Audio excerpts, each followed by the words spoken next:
Hi again.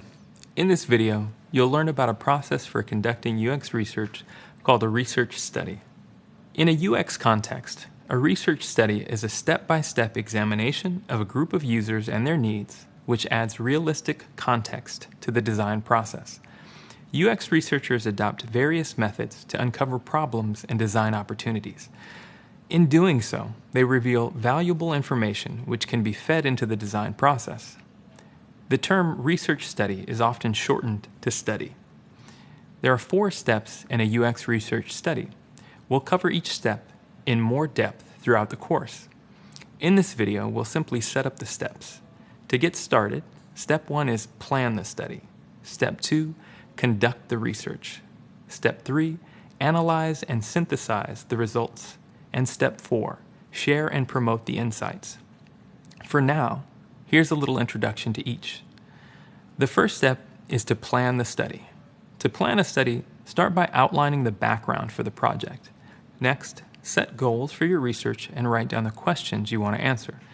Then, establish the steps you'll take to conduct the study and select the people who will participate in the study. The work you do while planning the research study is incredibly important since it impacts every other part of your research. You need a proper plan to get successful research results. The second step is to conduct the research. During this step, you'll gather data. There are several techniques you can use, but the one we'll focus on in this course is called a usability study. A usability study is a research method that assesses how easy it is for users to complete core tasks in a design. The goal of a usability study is to identify pain points that the user experiences with your designs, so the issues can be fixed before the final product launches. During a usability study, you get a chance to see how users interact with your new product or feature. You can also interview users to learn more about their experience. The third step is to analyze and synthesize your results. This involves trying to find the actual meaning in the data. You want to figure out why the data is the way it is. Look for patterns in the quantitative data and explore trends in the qualitative data from participants' answers to interview questions. The last step is to share and promote your insights with the project's stakeholders. Project stakeholders are people who are involved in the project or who will be impacted by its results. Project stakeholders need the results of your research and need to agree with the direction of the project.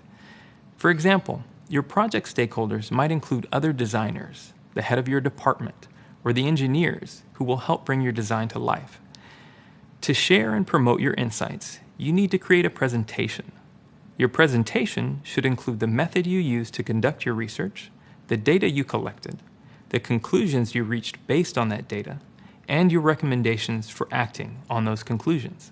The stronger the connection between your research conclusions and your recommendations, the more likely it is that your stakeholders will take the actions you've proposed. So why is conducting a UX research study important?